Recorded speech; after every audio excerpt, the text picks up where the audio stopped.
વાત અમરેલીની કરીએ। અમરેલીમાં હીરા ઉદ્યોગમાં ભયાનક મંદી જોવા મળી રહી છે। અમરેલીમાં હીરાની ચમક ઝાંખી પડી।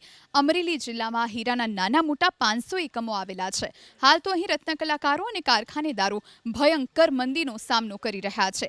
એક સમયે રત્નકલાકારોને મહિને 18,000 થી 20,000 રૂપિયા મળતા હવે 6-7 હજાર રૂપિયાનું કામ જ મળે છે।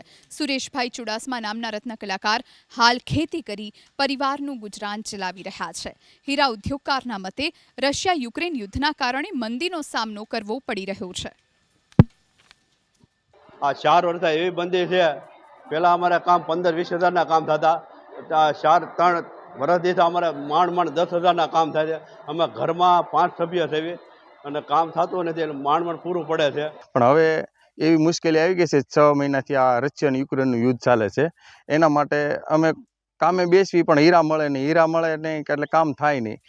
250-200 રૂપિયાનું કામ થાય, આખો દી બેસવી, એમાં 6 જણાનો આપણે ગુજારણ કેમ કરવું?